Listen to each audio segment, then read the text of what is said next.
और जहां सत्य में भजन हो रहा है वहां लुच्चा जाकर के लुचपनी करता है। सही सज्जनों, अरे वहां पर कम से कम मन को सतर्क रखिए तो अच्छा रहेगा। भविष्य में जो आपको समस्या आने वाला टल जाएगा। आप क्यों समस्या खड़ा कर रहा हो? एक तो समस्या पर समस्या है, आपको पता नहीं है। समस्या पर समस्या है, पता ईश्वर को है। अगर उससे प्रेम करेंगे तो आपकी समस्या का हल होते जाए।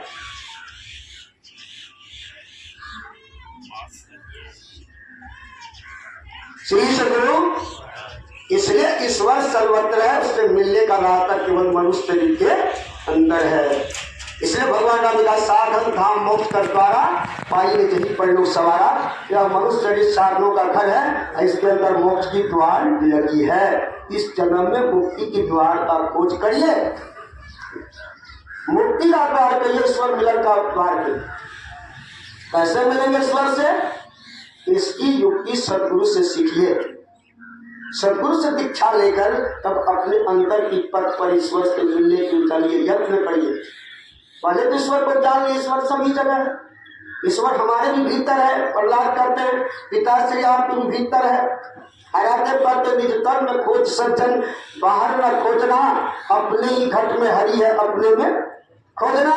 कैसे खोजना? तो तुम नैन नजर जोड़ी एक नौक बना के अंतर में देख सुन सुन अंतर में खोजना। बजती है 5 नौ के सुन एक एक को, प्रत्येक पर चढ़ी जाके निज नाम खोजना। और गुरु नानक देव महाराज क्या कहा है रे बल खोजल जाई, सदब निवासी सदा लेता तो ही सब समाई। इस तरह समाई है। गुरु नानक देव महाराज कहते हैं उस परमात्मा को जंगल क्यों ढूंढने के लिए जा रहे हो? वो तो सभी जगह निवास करते हैं, वो सदा आलेप है, वो तुम्हारे सर में भी निवास करता है। कैसे निवास करता है? कुहुक मदी जो बांस बसत है, मुकर माही जैसे छावी, कैसे हरि बसे निरंतर ठीक हो दो भाई। गुरु नानक देव महाराज कहते जैसे फूल में सुगंध है, तो फूल से सुगंध कितना दूरी है? भले सुगंध हवा के साथ तो 4 किलोमीटर चले जाए, लेकिन फूल से कभी सुगंध दूर होगा? जब फूल नहीं रहेगा तो सुगंध रहेगा। जिस तरह फूल सुगंध की संबंधी निकट है, जिस तरह वृक्ष के निकट छाया है, गुरु नानक देव महाराज कहते वैसे परमात्मा तुम्हारे अंदर निवास करता है। इसलिए अपने अंदर उस परमात्मा को खोजो। कभी साहब कहते घट ही में राम चकोदे किया दे, जैसे मेदी में लाली बसत है, बिना ने पिसे न निकले किया दे। जैसे दूध में घी बसत है, बिना ने मथे न निकले किया दे। जैसे तिल में तेल बसत है, बिना प्रेम न निकले किया दे। वैसे घी बसत है, बिना ने ध्यान के मिले किया दे।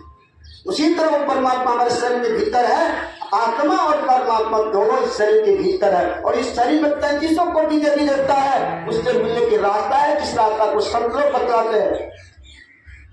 जिस रास्ता को हमारा चल करके मोक्ष प्राप्त किया, और हम लोगों से भी अद्भुत अंतर की डगरिया प्रभु मिलते, दाता सदगुरु धन जो राह रखा देते, चरक पद सुख हो तुम्हारे जहां अधर झलते। तो वह रास्ता मुक्ति की मार्ग, ईश्वर मिलन की मार्ग हमारे अंदर है। ईश्वर सर्वत्र है और हमारे भीतर भी है। तो उससे मिलने के लिए क्या करना है? योग करना है। योग किसको कहते हैं? योग कहिए, ध्यान कहिए, बातें भी है। कैसे करना है योग?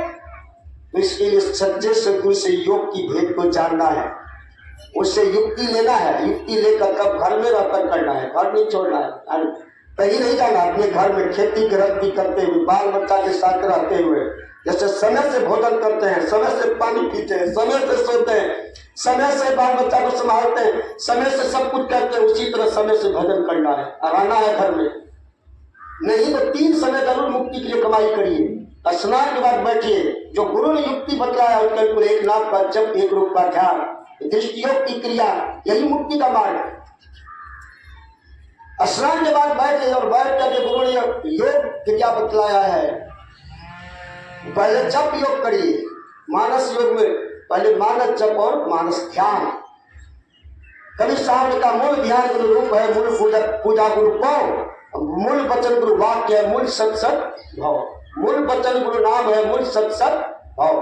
कभी साहब कहते मूल ध्यान है गुरु की रूप, मूल पूजा है गुरु की पाँव, और मूल नाम है गुरु की वचन।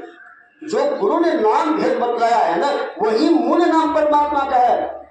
उस नाम का पहले जप करिए, उस नाम संबंधी रूप का ध्यान करिए, फिर बिंदु ध्यान करिए।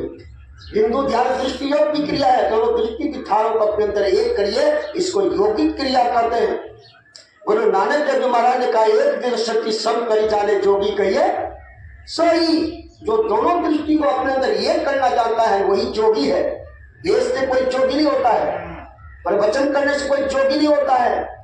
जोगी वही होता है जो अपने अंदर की दृष्टि को एक कर लिया। जो दृष्टि दोनों बाहर फैली है ना, दोनों तरफ, वो अंदर एक हो जाए, उसी को जोगी कहते हैं। दोनों दृष्टि के धार कहाँ जोड़ना है? ये फैली हुई निगाह को कहाँ जोड़ना है? जहां से ये निगाह फैली है ना, वही सिमट देना है। ये दृष्टि की धार कहीं से निकली है कि नहीं निकली है? ये दृष्टि की धारें जो निकलते हैं बाहर, कहीं से निकली है कि नहीं? अंदर से निकली है कि बाहर से? इसी शरीर के अंदर से दृष्टि की धार निकलते हैं कि बाहर से?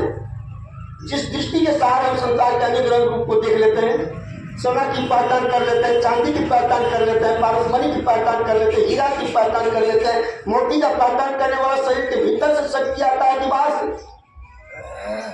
सबको परखने वाला शरीर के अंदर ही है ना। ये राम की मूर्ति है, कृष्ण की मूर्ति है, शंकर की मूर्ति है, दुर्गा की मूर्ति है। इनका दर्शन कौन करता है? इनकी पहचान कौन करता है? बाहर से, अंदर से? दृष्टि से पहचान करते हैं कि नहीं? दृष्टि में देखने की शक्ति है ना, ये दृष्टि प्रकाशमय है ना, तब देखते हैं रूप को। इसी दृष्टि की धार को अपने भीतर एक करना है। कहाँ करना है? यही कला संत मत सिखलाते हैं, और किसी मत में आपको नहीं बताएंगे। और सब जगह में आपको मानस तब मानस बता देंगे, लेकिन दृष्टि योग की क्रिया केवल संत मत से सिखाया जाता है। इसका प्रचार भगवान राम किया है। और ये गुप्त मत सदा ही कहूं कर जोड़ी, शंकर भजन बिना रस भक्त